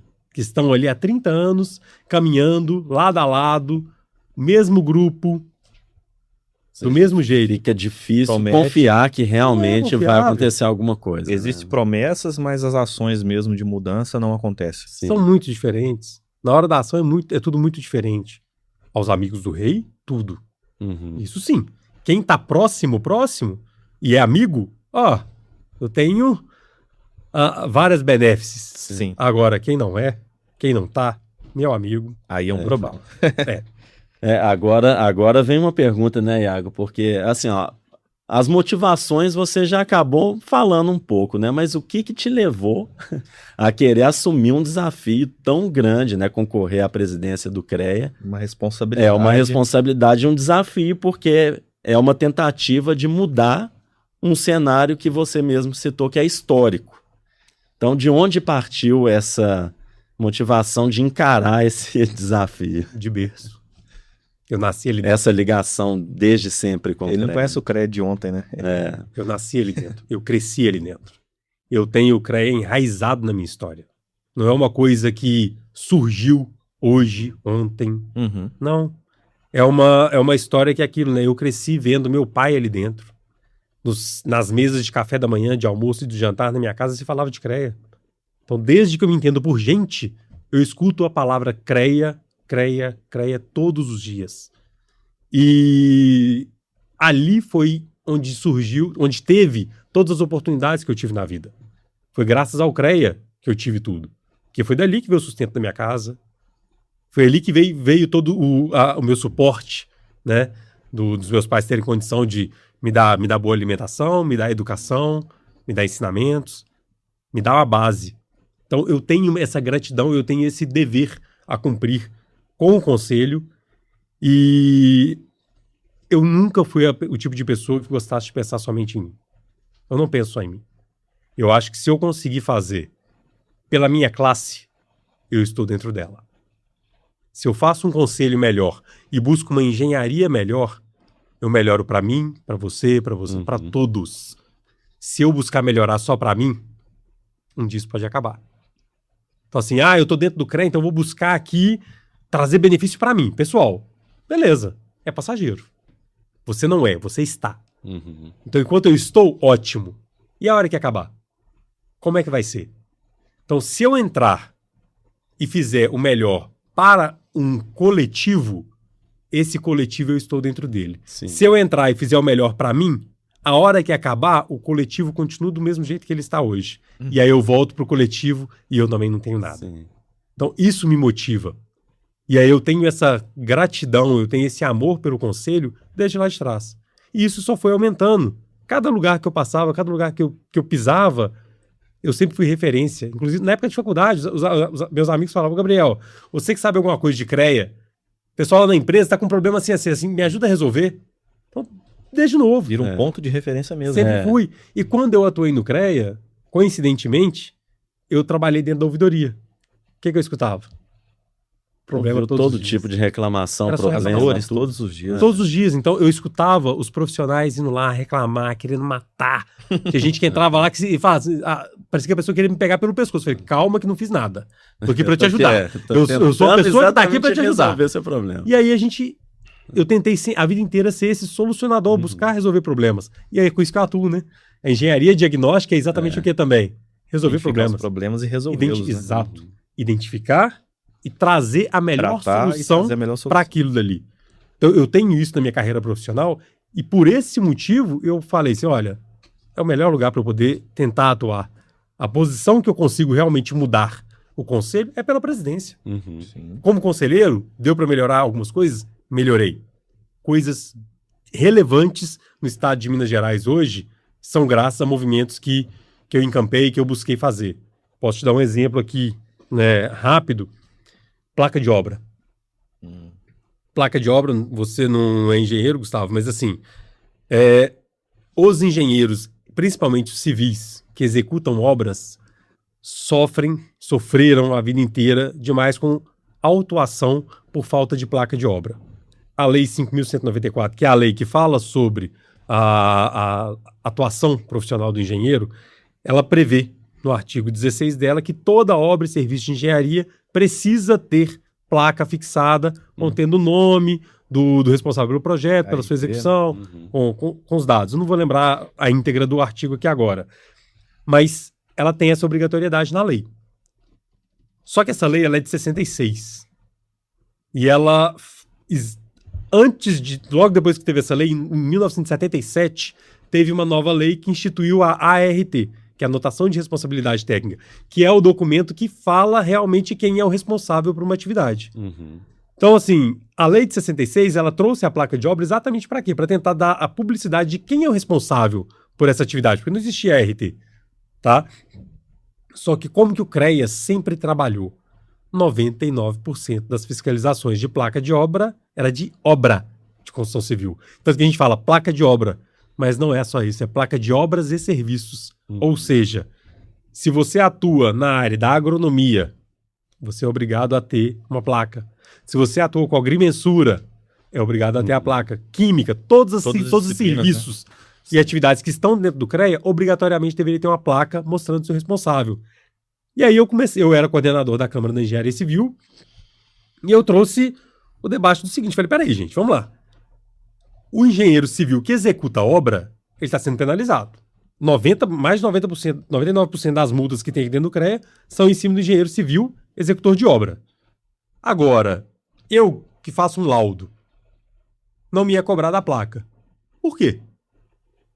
É toda obra e serviço que fala o artigo. Então, eu também estou fazendo um serviço de engenharia. Só que, se eu sou contratado para fazer um laudo, eu deveria ter essa placa de identificação desse meu serviço. Onde que eu coloco a placa? No estabelecimento que eu fiz a inspeção ou no meu escritório, que é onde eu estou elaborando o laudo? Começa a criar problemas. Sim. Ah, eu estou fazendo um projeto. E o artigo também diz que é enquanto durar. Obras e serviços, tá? Tem isso também. Enquanto durar obras e serviços, deve ser fixado em local visível a placa. Eu sou contratado para fazer um projeto. Então, você me contratou para fazer o projeto estrutural do seu prédio. Ok? Elaborei aqui o projeto, te entreguei. Enquanto durar obra e serviço. Certo? A fiscalização exigia que tivesse a placa com o meu nome lá na hora que você está fazendo a construção. Eu fui contratado para quê? Fazer o projeto. Meu serviço com você já acabou. Agora é a construção, é a materialização do meu projeto. Sim. Como que pode ser? É obrigação minha manter uma placa lá no seu estabelecimento? Eu nem sei quando que você vai começar a sua obra. Você me contratou para fazer um projeto hoje, você pode começar a obra daqui a 10 anos.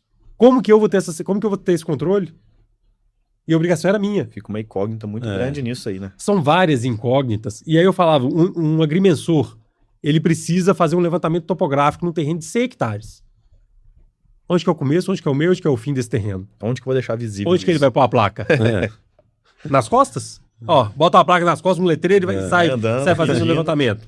Você tá fazendo serviço. É loucura. Porque se a fiscalização chega lá naquela hora e ele não tem nenhuma placa, o fiscal deveria ser obrigado a fazer a autuação dele também. Porque caso contrário é prevaricação. Então a gente fala, olha, se o fiscal não faz, ele tá prevaricando. Se ele faz só pro civil, é injusto. Porque ele tá deixando de fazer para os outros. Sim. Então, qual que é a melhor maneira? Vamos suspender? O que a gente fez? Aí eu fui lá e redigi uma proposta, levei para apreciação da Câmara de Civil, foi aprovado, levamos depois para o plenário do CREA e também foi aprovado. Suspender a fiscalização de placa de obra não deixa de ser obrigatório. Ela continua sendo obrigatória. Faz parte integrante do... Mas o CREA suspende a fiscalização até que o CONFEA estabeleça para a gente de forma clara e objetiva como fiscalizar todas as modalidades e todas as atividades que envolvem o sistema. Porque é impossível. Não tem como você fiscalizar tudo isso. Sim. Então não é justo eu penalizar somente uma classe. E a engenharia civil, ela era massivamente penalizada por causa disso. E às vezes o cara colocava a placa de obra, alguém roubava. A placa de metal, Sim. passava alguém roubava aquilo dali para poder vender aquele aço. Entendeu? Então isso daí também era um problema. Então a gente suspendeu isso daí em 2023 e até hoje. Os números de autuações do CREA com isso caíram drasticamente. Despencaram, né? Despencaram. Certeza. E mais do que isso, a gente fez... E assim, aí teve uma outra ação que eu também propus a gente mudar, que foi a interpretação da lei da ART. Lembra que eu falei com vocês que em 77 teve uma lei que fala sobre a ART? Então, ela também diz que para obras e serviços de engenharia é obrigatório que para todo contrato, escrito ou verbal, é obrigatório, de engenharia, né, é obrigatório que se tenha uma anotação de responsabilidade técnica. Aí, o que o CREA fazia? Eu chegava você está construindo um prédio. Vou dar um exemplo aqui da construção, porque o sistema é geral, mas eu vou citar sempre a engenharia civil, porque é a minha zona de conforto de fala, tá?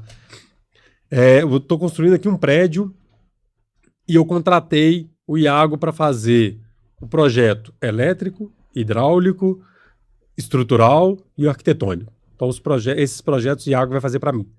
O Iago foi lá, fez todos os projetos bonitinho, fez uma RT para mim. Na RT, ele coloca arquitetônico e estrutural. Iago esquece de colocar as instalações elétricas e as instalações hidráulicas. Esqueceu de colocar atividade nesse documento, no preenchimento. O que o CREA fazia? Iago, você não tem a RT do seu projeto hidráulico, do seu projeto elétrico. Tá aqui sua multa e você precisa corrigir, fazer uma RT dessas atividades. A hora que eu fui fazer a interpretação da lei, eu falei, peraí, tá errado, gente. Então, assim, por que a gente tá autuando desse jeito? Aí a pessoa, não, mas tá certo, tá certo, tá certo. Não tá certo, não. Por que não tá certo? Porque o artigo da lei, ele diz, todo contrato escrito ou verbal. O Iago foi contratado para fazer as 4 coisas. E como o contrato dele comigo era para as 4 atividades, a ART dele apresenta um erro. Ele tem a ART do contrato, mas a ART dele apresenta um erro. Com isso, eu preciso notificar, com base em uma resolução do CONFEA, que me dá essa abertura para notificá-lo, nesse caso, Ele corrija, né? para que ele corrija a RT dele. E se ele se negar a corrigir a RT dele, eu tenho que pegar essa RT e mandar para a Câmara Especializada, no caso de Engenharia Civil, para cancelar a RT dele, porque ela não é um espelho do contrato, e aí a fiscalização autuar o Iago pela falta de ART. É o correto, né? É o justo, né? Sim. O que o CREA fazia? Chegava e multava de cara. A gente falou, não, a partir de agora você vai voltar a notificar. Com isso, o que aconteceu? Caiu. As autuações caíram. Diminuíram também. Imagina Porque fazia-se isso. É. E atrás, tem ART, opa, vamos lá, vamos fiscalizar aquele cara. Fiscalizou, mas tem um errinho aqui. Se tem um errinho, Era multa nele. na hora. Imaginando, O profissional vai se sentir como? É. Ele vai se sentir aproximado do conselho? Não vai. De forma alguma. Eu falei, tá incorreto, vamos batalhar. Aí eu batalhei, corri atrás, consegui a aprovação disso no plenário, levei isso inclusive para a coordenação nacional, para ser difundido em todo o país. Mandamos isso para o CONFEA, para que o CONFEA estabelecesse, mostrasse isso também de forma clara para os estados. O CONFEA virou e falou assim, isso compete ao estado resolver. Não deu a importância que deveria ter dado. É porque o CONFEA, como ele não fiscaliza, ele não sabe o que é a dor do profissional aqui na ponta, né? Sim. A gente é que acaba sofrendo muito disso. E a gente conseguiu realmente ter essa mudança e ter esse avanço para realmente valorizar a profissão. E é isso que me motiva. A hora que eu consigo ter ações que eu vejo que traz benefício real para o profissional, isso é motivador. Pra tornar o processo mais justo, né? E eu acho que o CREA ele tem potencial enorme, enorme. O CREA tem recurso financeiro. O CREA hoje tem 500 milhões de reais em caixa. Então é uma instituição sadia financeiramente. Isso é um mérito de quem estava na gestão também. Eu não tiro esse mérito de ter conseguido isso. Sim. Mas é um mérito e não é ao mesmo tempo. É um mérito por ter conseguido ter uma gestão eficiente, mas é um demérito porque não entrega. O que adianta eu ter recurso e eu não entregar um serviço de qualidade? O dinheiro ele tem que ser aplicado, ele tem que voltar, né, de alguma forma. Sim. É o famoso dinheiro debaixo do colchão, tá? Mas não rende nada. Exato. Não tem aplicabilidade, não tem uso. Tem que ter retorno disso para o profissional de alguma forma. E não é para um grupo de profissionais, não. Eu volto a dizer isso. É para todos. Né? É para a classe geral. Então você vai nas ruas, vai conversando com os profissionais. A maioria deles vai falar, não entrega nada. Eu acabei de receber uma ligação de um profissional reclamando exatamente isso. Que tá com problema no CREA, que o CREA não entrega nada, que o CREA é muito ruim. Mas, cara, isso é péssimo de se ouvir. É muito ruim de ouvir. E eu falo assim, porque eu estive lá como conselheiro. Eu sei o tanto que as pessoas reclamam. E eu sei que às vezes o próprio conselheiro ele fica limitado, não depende dele. Sim. Não tem muito o que fazer, né? Para certas coisas. O que foi possível fazer, eu fiz. O que foi possível fazer, os conselheiros fazem. Mas existem as limitações, que aí é gestão. Então, a hora que você está na gestão, você consegue fazer muito mais. E isso eu enxergo que hoje eu tenho capacidade de entregar um trabalho de excelência para todos os profissionais de Minas Gerais. Muito bom. Fazer essa diferença que ainda não aconteceu, mas que tem muitas possibilidades de virar uma realidade, né? E Iago, até agora para a gente puxar um pouco, né? Continuar nesse assunto, mas trazer um pouco também para a realidade da 90, falando de tecnologia. A gente até debateu isso no outro episódio, né? De como que está a aplicação de tecnologia na engenharia. A gente falou sobre algumas questões e sobre o tanto que ainda tem de espaço para crescer, né? Ainda a gente está muito defasado. Como que você vê hoje, né, esse cenário de tecnologia para as empresas de engenharia, para os profissionais, tanto de acesso, de conhecimento, a própria instituição fomentar isso? Como que você vê esse tópico? Né? Trazer isso também, Gabriel, no sentido assim, no seu ponto de vista, como é que está a tecnologia hoje no CREA e puxando para a sua campanha, como, né, a candidatura para a presidência do CREA, o que você tem de proposta também para movimentar esse, vou chamar de departamento tecnológico, né, assim, lá dentro? Bom, ótima pergunta. Eu começo a dizer sobre isso fazendo o seguinte comparativo. Nos anos 90, nós tivemos um avanço de tecnologia muito grande, que é quando veio a informática. Quem trabalhava com datilografia, essas coisas, morria de medo, falando, vamos perder o emprego. Por quê? Porque está chegando a informática, os computadores vão tomar os empregos de todas as pessoas. Ledo engano. A gente sabe muito bem que não. Foi uma ferramenta que veio para revolucionar, para avançar realmente toda uma sociedade. E hoje a gente vive uma nova revolução, que é a da inteligência artificial, que está vindo com tudo. Com né? tudo, Tá vindo. com tudo.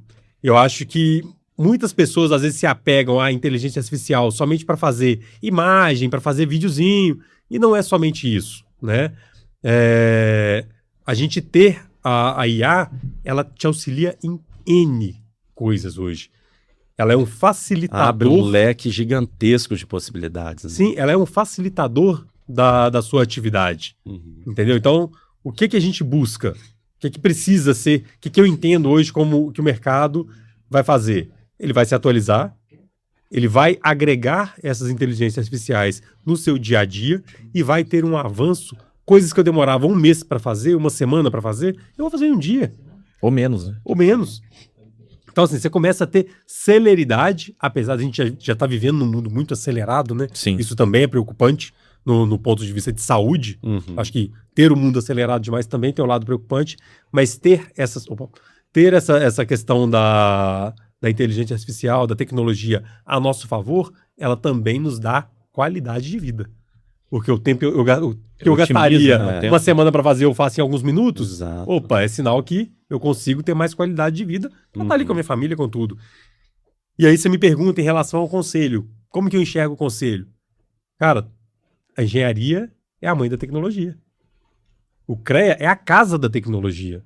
Ali estão os engenheiros eletrônicos, telecomunicação, eletricistas, civil. Aonde nasce a tecnologia? É toda ela engenharia. Todo nesse ciclo, né? Tudo nisso, na computação, engenharia de computação. Então, assim, nós precisamos estar na vanguarda. E o CREA hoje está longe de estar na vanguarda disso.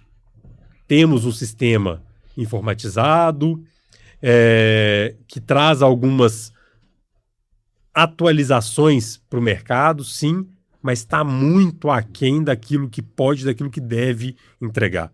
E aí eu tenho hoje 9 eixos de proposta, Iago, que cada uma no seu segmento, e um desses eixos é o da tecnologia. Né? Se você quiser, eu posso até abrir aqui algumas Por favor, pode ficar à vontade. Eu te falo que eu tenho hoje, no meu plano de trabalho, que está registrado, tenho 81 propostas de melhoria. Tem completo. Tem bastante coisa, né? Para você ver a seriedade da e aí eu te digo assim, são 81 propostas que dá para fazer. Né? 81 propostas vazias. Não são promessas, são propostas. Não. Isso, eu falei assim, execuíveis, né? Na linguagem de engenharia. Propor para não acontecer, isso não é o meu perfil. Não faz sentido. Não tem porquê. Tem gente que faz isso, né? É o famoso, vou colocar aqui preencher linguiça. Só para preencher papel. Não quero preencher papel. Eu quero que o profissional ele chegue no dia de amanhã e ele vai falar assim, caraca, eu tô num conselho que me entrega muito. O que eu pago de anuidade, o que eu pago de ART, isso é barato porque eu tenho de benefício, porque eu tenho de acesso. De retorno, né? Retorno do conselho. Em benefício então, próprio. assim, a gente tem a ideia de criar eu chamo de Lab IA, um laboratório de IA dentro da engenharia. O que é isso? A gente existe hoje plataformas, né, de multi-inteligências. Sim. Que você consegue contratar essas plataformas. A ideia é fazer uma plataforma específica do conselho para que eu possa entregar inteligências artificiais treinadas para vocês, profissionais. Em que sentido? Eu quero uma IA que vai me falar sobre legislação profissional. Eu consigo conversar com essa IA que já está treinada para ela me orientar. Eu preciso de uma que esteja sobre as normas técnicas da ABNT. Então eu vou ter ali tudo isso. Então tudo que envolve a engenharia, agronomia e geociências, eu ter ali essas IAs integradas de forma gratuita para os profissionais. Então, ter esse laboratório mesmo, e aí trazer as instituições de ensino para fazer esse treinamento, para fazer esse aprimoramento da IA. Porque a IA não é simplesmente eu ter a ferramenta e pronto. Ela precisa ser ensinada. Sim. Do mesmo jeito que eu vou ensinar um aluno, eu vou trazer a instituição de ensino, eu vou trazer os especialistas para poder treinar essa IA. E ir testando até que ela consiga realmente entregar ali tudo, né? Informações seguras. Porque não basta entregar informação. Porque a IA também tem isso, Claro. né? A IA, ela, às Tem vezes, que ela certificar realmente. cria coisas que não existem. Então, a ideia é exatamente ter isso daí. Então, esse é um segmento Uhum. que a gente busca. Outros segmentos são parcerias com empresas de software, todos os softwares que envolvem engenharia, agronomia e geociências, a gente buscar parcerias com essas empresas para quê? Ter desconto para o profissional. Então, profissionais que são habilitados, registrados dentro do sistema, ter ali um desconto para a compra desse software. Tem um que eu posso indicar que é muito bom, Gustavo. Eu já estava pensando aqui. Ó, o merchandising, né? Eu não perco a oportunidade nunca. Não pode perder essa Não perco oportunidade, nunca. né?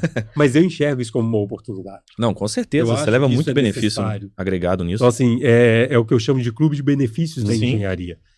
Quando eu falo de clube de benefícios, não é eu buscar a loja de conveniências ali para trazer o benefício para o profissional. Não é isso. Isso é vantajoso? Eu Sim. posso ter isso.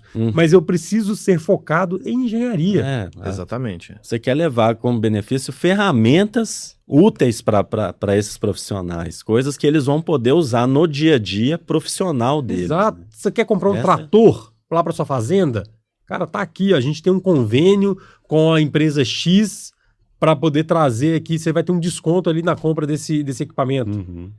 Então, ó, você não vai ter desconto não, mas você vai ter um cashback que vai voltar, que depois você vai ter pode um desconto esse até resgate. no plano de manutenção do seu equipamento, às vezes. né? São várias coisas que você pode criar. É como ter esse benefício. Entendeu? Então a gente tem um projeto muito claro em relação a isso, para trazer esses benefícios, tanto com ferramentas quanto com fornecedores. Isso se faz extremamente necessário para os dias de hoje. Isso é a atualidade. Eu preciso trazer isso e o profissional ele precisa enxergar que o conselho dá algum benefício para ele. Até para ele poder se aproximar de novo. Claro, E isso se ele agrega valor demais para ele em Exatamente. relação ao conselho. Então, assim, e aí a gente tenta, aí, obviamente, né, colocar assistente virtual. Tem uma das propostas que eu estou colocando aqui. Desenvolvimento de assistente virtual próprio do CREA, né, treinado nas normas, que é aquilo que eu falei. Plataforma de verificação automática de inconsistência de ART. Então, estou fazendo o preenchimento de uma ART. O que o profissional sofre muito hoje? Ele faz o preenchimento de uma ART no dia de hoje. Daqui a um ano, ele já acabou a obra, já fez tudo, já recebeu ali o atestado de obra dele, e ele vai registrar esse atestado lá dentro do CREA. Na hora que ele dá a entrada no atestado, para registrar aquele atestado e ter uma certidão de acervo técnica, o setor vira e fala assim, sua RT está com erro. Poxa, mas tem um ano que eu fiz essa RT, o CREA não identificou esse erro? Ah, tá com erro por quê? Você não tinha atribuição para ter feito essa atividade. Vira um problemaço para o profissional, que ele achava que tinha a atribuição para aquilo dali. E às vezes ele pede até uma oportunidade de negócio porque ele precisava desse acervo para poder entrar numa concorrência que seja. Ou então ele assim, até tinha atribuição, mas ele fala assim, olha, tá faltando aqui ainda, você colocou aqui, no seu atestado cita atividade A, B, C e D, mas na sua RT você só colocou a A. Então você precisa mudar a sua RT toda. E aí começa a gerar uma série de problemas para ele. E aí às vezes quem entregou esse atestado para ele, ele já não tem acesso a essa pessoa mais. Porque às vezes no atestado você coloca qual é o número da RT. Na hora que você muda aqui, mudou o atestado já perdeu a validade. Entendeu? Entendi. Então vai gerando uma série de problemas. E a ideia é o que? Fazer isso hoje. Eu tenho o sistema integrado. Eu integrar tudo. Então você registra o seu contrato na plataforma do CREA, você registra a sua RT na plataforma do CREA e você faz o seu atestado dentro da própria plataforma. Por quê? Porque eu começo a vincular tudo. Teve uma mudança na RT, automaticamente ela muda o seu atestado. E o seu cliente, ele assina digitalmente. Ele entra lá na plataforma do CREA, com gov.br, ele assina. Então tá pronto. Tô atestando o que você fez para mim. Você integra, né, o processo de ponta a ponta. Eu integro e eu dou transparência para esse processo, segurança jurídica. Sim. Porque eu não vou falar, olha, você tá me dando um atestado falso, então você também, se você tá atestando uma coisa que eu não fiz, você tá registrando com o seu Gov. Não é simplesmente uma assinatura que você pode alegar depois que alguém falsificou essa assinatura sua, não. É o seu Gov que você vai ter que entrar. Então, se alguém faz de maneira errada, burlando o sistema com falsificação, não vai fazer. Vai pensar 2, 3, 4 vezes antes de fazer isso. Por quê? Porque você está dentro de uma plataforma de uma autarquia federal. E aí você falsificar um documento federal é crime. Aí o negócio é mais embaixo, né? Exatamente. Então você começa a dar seriedade maior pro Sim, negócio, claro. entendeu? E transparência. Que a hora que você for participar de uma licitação pública, que você vai mostrar aquele atestado seu, Na hora que ele bater lá, todo ele é a mundo mesma resolve. coisa, Nossa, né? aqui tá tudo certo. Exatamente. Tem uma segurança jurídica Sim. muito maior naquilo dali. Entendeu? Então, essas são alguns caminhos, dentre vários outros. Um outro exemplo de tecnologia, né, que o conselho pode fazer. Marketplace. O que seria esse marketplace? Eu tenho ali a 90 precisa contratar um serviço de manutenção no prédio dela, ok? Ela entra nessa plataforma do CREA e coloca, olha, eu 90 quero contratar os serviços de manutenção predial, assim, assim, assim, coloca ali como se fosse um edital dela. Uhum. Os profissionais entram em que são contato. registrados, eles vão estar naquela plataforma. Então eu me registro na plataforma e já coloco, olha, o que é minha área de interesse? Minha área de interesse é manutenção, recuperação, reforço e tal. Quando chega qualquer pessoa querendo esse tipo de serviço, dispara um e-mail para mim. Ele já é notificado e já fica Ó, sabendo disparou, da Gabriel, tem oportunidade essa ali. oportunidade. Uhum. E aí eu vou analisar se aquela oportunidade é interessante para mim ou não. Opa, é interessante para mim? Vou me Seria cadastrar legal. para ser um fornecedor desse daqui, Uhum. para participar desse processo seletivo dessa empresa. E assim você começa a girar o ciclo dentro do próprio conselho. E você aprofunda muito mais na questão do controle de qualidade também, né? Claro, porque eu posso colocar, inclusive, a avaliação. Sim, Exato. exatamente. E você tira muito a questão daquelas concorrências desleais que acontecem muito no mercado, né? Uhum. O cara tem 3 orçamentos, um custa 1.000, outro 30 mil, outro 100 mil. Pô, qual que é a diferença do 1.000 pro 100 mil? né? O que aconteceu? Tem uma coisa errada. Então você consegue gerenciar isso de uma forma muito mais eficiente, até mesmo com a própria IA, né? Você pode utilizar isso com a IA. Claro. E assim, e o que eu digo nesse sentido? Cara, você entrou, você fez o serviço, você foi avaliado. Você vai pensar 2 vezes também Uhum. na hora da entrega. Uhum. E você vai querer entregar um serviço de excelência, pra você receber uma nota boa ali dentro. Vai querer Porque senão queimar você o começa a se filme. queimar. É. Você vai se queimar dentro do seu próprio conselho. Quanto mais bem Vai ficar avaliado, com um mais histórico negativo lá, você Exatamente. não consegue mais pegar nenhum serviço. Então né? esse é benefício para quem? Para todo mundo. para todos. Benefício para todo mundo. Para quem está contratando, para quem está executando. A sociedade que vai... Quem, no geral, né? Porque, ó, se você faz um serviço de qualidade, você vai ter um retorno melhor desse investimento que houve. Uhum. Então todo mundo sai beneficiado no final das contas. E aí, obviamente, o mal profissional, ele vai ser penalizado. Uhum. O conselho também tem essa função de evitar que o mal profissional ele continue praticando atos ilícitos aí no mercado. Isso a gente não quer também, não. Não tem que passar a mão na cabeça de quem está fazendo coisa errada. Sim. O conselho tem a função fiscalizadora, entendeu?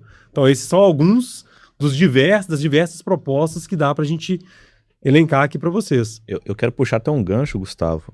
Puxa aí, vai lá. Na semana passada, nós aqui da 90 estivemos lá no BIM Fórum, né? Ah, E eu bom vi que toque. você tem uma pauta sobre BIM aqui nas suas propostas, né? Que é o BIM como padrão mineiro, né? Exato. E a gente, eu falo muito sobre essa questão do BIM, que o BIM não é software, né? BIM é um processo, Processo. né, de vários métodos ali para ser aplicado, né? E queria que você falasse um pouquinho mais do BIM mineiro, né? Dessa proposta do BIM mineiro. A ideia é exatamente conseguir difundir o que é o BIM, ensinar o que é BIM para toda a classe profissional.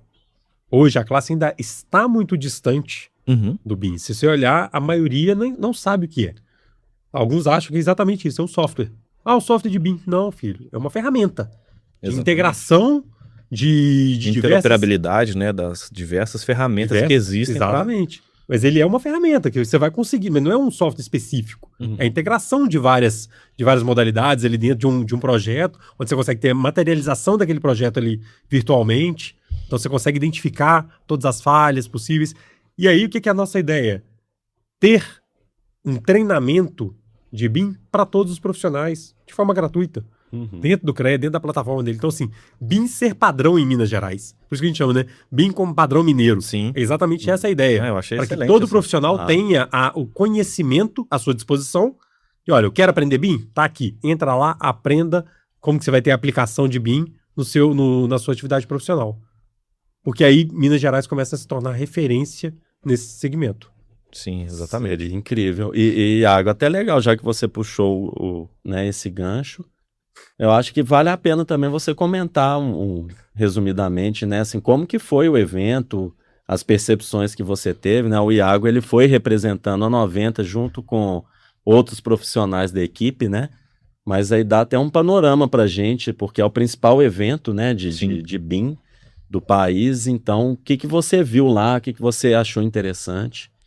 O BIM Forum, o BIM Forum Conference, né, ele é um evento aí hoje a nível internacional, porque vem muitas pessoas de fora para trabalhar, né, para fazer palestras e participar de stands e tudo mais. Né? Esse ano foi um ano diferente dos últimos que eu fui, até pela forma da informação que foi passada, né, assim, eles tocaram muito na questão do Open BIM, né, que é um tipo de processo que tem dentro do BIM também.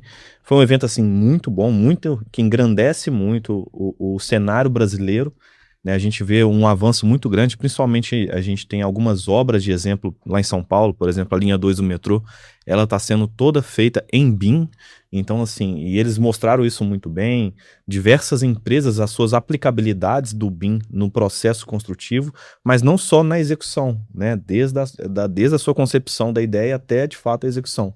Né, e como que eles virtualizam isso e transferem essa interoperabilidade, né, de diversos softwares, né, se comunicando. Então, assim, foi um evento que trouxe muito valor, a gente está trazendo isso para o Compor, né, e que eu tenho certeza que o mercado mineiro ele tem muito potencial para se tornar uma grande referência no que tange ao BIM. Sim. Ou seja, essa proposta seria fundamental para esse desenvolvimento do Estado, né? E tem essa tendência, a gente está, né, o Estado ele tem previsto aí vários investimentos de obras de construção pesada, rodovia, vai ter muita coisa grande acontecendo nos próximos anos. Anel aí pra Pois é, e essas obras, elas têm uma aderência muito grande para o uso do BIM, né? Então, seria... Você vê assim, muita empresa investindo muito na implementação do processo. Para conseguir utilizar de forma bem completa e eficiente, né, a metodologia. E pegando um gancho no que o Gabriel falou, que eu achei que é muito importante, assim, a gente tem uma deficiência do conhecimento teórico do que é o BIM, né? E eu saí do evento com isso matutando na cabeça. Você me conhece, você sabe como é que eu sou, cabeça 1 milhão por hora. Eu criei um guia prático, chama Guia BIM. Depois eu vou até compartilhar com você, para você dar uma olhada, uma analisada. Às vezes você pode usar até como material aí, né, no trabalho, na campanha também, que eu disponibilizo gratuitamente, eu não cobro nada por isso, né? E foi justamente por isso, porque eu senti muita falta. Muita gente chegou para mim no Instagram falando assim, mas o que é isso? Para que serve? É software? Essa foi a principal pergunta. É software? Né? E não é, né? Então, assim, eu trouxe isso para a gente poder clarear um pouco mais a visão e entender. Assim, a gente vê que a hora que você faz essa... Eu acho que o BIM, principal uso dele é na hora da concepção. Acho que a hora que é mais importante dele é quando você está ali elaborando os projetos, porque às vezes existe uma falha histórica de falta de compatibilização de projeto. Então quem está fazendo o projeto de instalação hidráulica, por exemplo, ele não considera que no meio daquele vão ali tem uma viga gigante. E ele bota um cano atravessando o meio da viga. É o que eu falo muito, é você virtualizar antes de fato acontecer. Então você consegue enxergar você enxerga isso com muito mais clareza. Você faz isso no seu deadline ali, por exemplo, e vai vendo a obra acontecendo. Então você vai ver se na hora da instalação hidráulica aquele cano vai passar naquela viga. Então você consegue... tá passando. Ele pode... É impossível passar? Não é impossível passar. Exatamente. Mas o calculista ele tem que prever a armação daquela viga exatamente para naquele ponto não vai ser uma surpresa, já vai ser uma coisa prevista. Mas eu te falo que várias obras eu atuo com reforço estrutural durante a construção. Por quê? Porque não foi previsto. Na hora que começa a execução, fala, aqui agora vai ter que passar um duto de ar-condicionado. Então eu vou ter que abrir um rombo na laje. Tá, beleza, você vai fazer abertura na laje, então vai ter que fazer reforço de borda, nesses lugares e tudo. Às vezes o Gabriel citou a questão do ar-condicionado, porque o duto ele realmente toma um espaço, um diâmetro grande ali. Sim. Mas se você falar um tubo de 100, de tubulação hidráulica, ele passando, um diâmetro ali num tubo de 100 não vai ter problema numa viga, não. Pelo contrário. Tem, né? Tem. Vai achando que não vai, aí que mora o problema. Mas é aquele, o mestre de obra falou que pode, o fulano, às vezes até o próprio engenheiro vem e fala assim, não, pode fazer, não tem problema não. Mas às vezes ele fala sem o conhecimento aprofundado no cálculo estrutural e vai dar algum problema. Vai comprometer alguma coisa. Vai comprometer. Então tudo isso daí, aí a hora que vem a ferramenta, ela te dá essa clareza da compatibilização de tudo que você vai fazer na obra e aquilo que eu falei lá no começo. Quando você corrige o erro na concepção do projeto, seu custo é 1. Exato. É mais barato eu refazer o projeto Bato muito nessa do que eu ter que... do que durante a construção, eu ter que contratar o Gabriel para poder reforçar. Sim. Meu serviço vai sair muito mais caro do que o da empresa que estava ali, que já está contratada para fazer o projeto para ele refazer. Eu falo que o BIM ele é um mago, né? Porque ele te permite prever o imprevisto. Que às vezes lá na execução você não vai conseguir falar, surgiu um imprevisto, vou ter que resolver. No BIM não, quando você tem isso virtualizado, você já consegue ter essa percepção e já trazer ações de correção e melhoria que vai minimizar e mitigar o custo que você vai ter ali lá na frente com o problema. Então a engenharia, eu falo muito isso, né? A engenharia a gente tem que pensar muito lá na frente, a gente tem esse raciocínio lógico justamente para isso, né? Para poder mitigar esses problemas. Exato. E que bom ver as tecnologias avançando e chegando para trazer essa eficiência, para trazer essa previsibilidade, para trazer ganho de tempo, de qualidade, né? Então... E é engraçado, Gabriel, até isso que o Gustavo tá falando, hoje eu estive na FMG para fazer... A gente faz uma imersão de 3 dias com eles lá, né? Com os alunos que estão na matéria de orçamento. E o professor Alvimar até falou comigo, falou, Iago, eu vejo você mostrando aí o compor, fazendo a planilha de orçamento ali.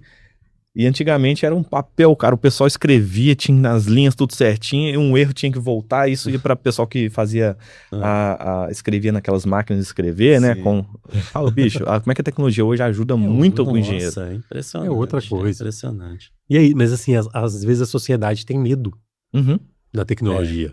É aquilo que eu falei, né? Tivemos medo das máquinas, as máquinas vão dominar o homem, o computador está chegando e vai acabar com todo mundo. Quer dizer, a gente fazia curso de datilografia, né? Eu fiz, bicho. Assim, tá entregando a idade. Mas eu fiz curso de datilografia, aquele negócio todo. E assim, cara, quando começou lá no Windows 95, foi quando veio, né? Foi a revolução, começou mesmo ali tinha os outros Windows, mas o 95 foi o que deu um boom. Aquele boom, né? Geral. Foi 95, depois 98.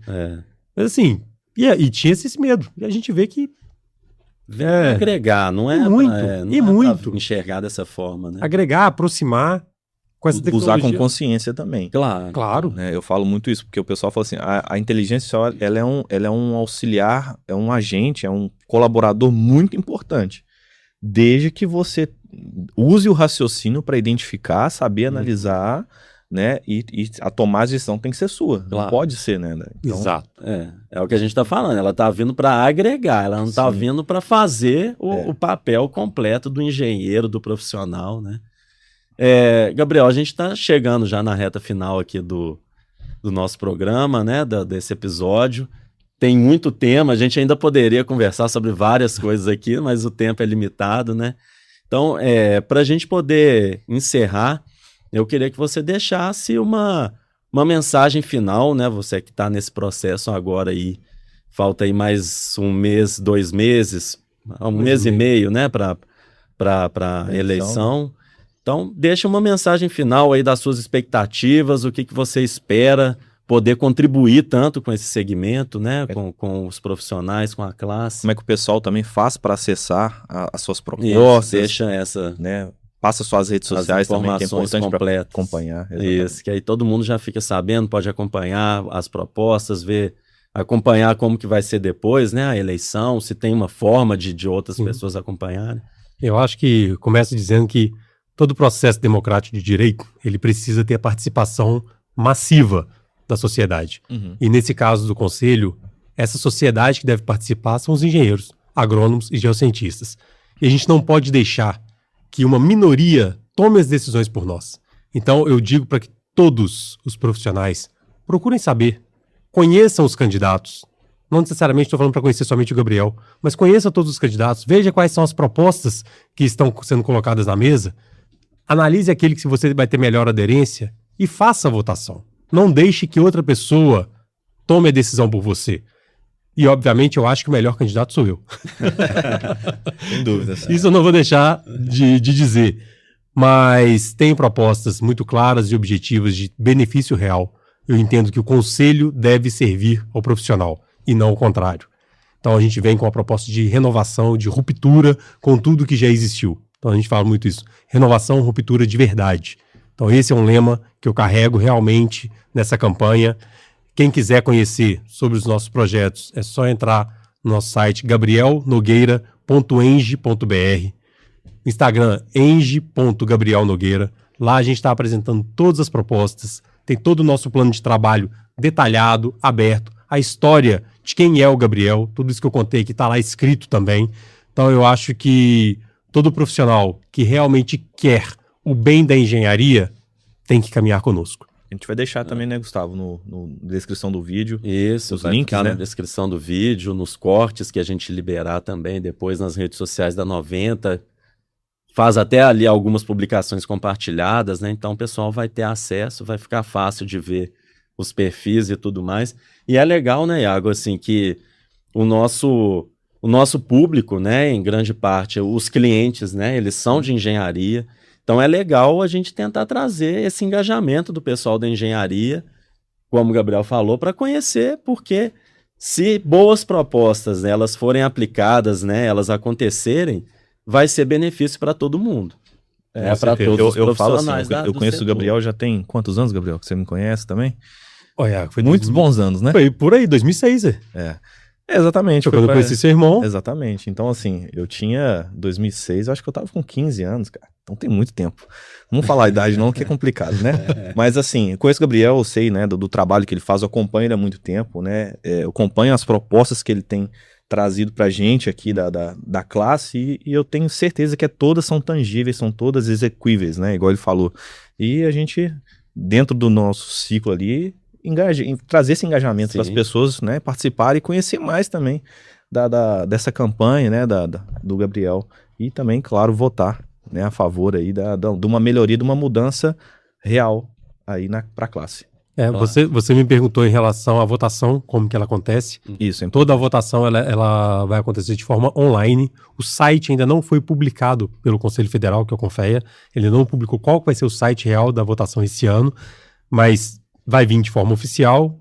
O profissional basta estar em dia com a sua anuidade, com o registro ativo, e aí no dia 3 de julho ele vai entrar nesse site, vai logar.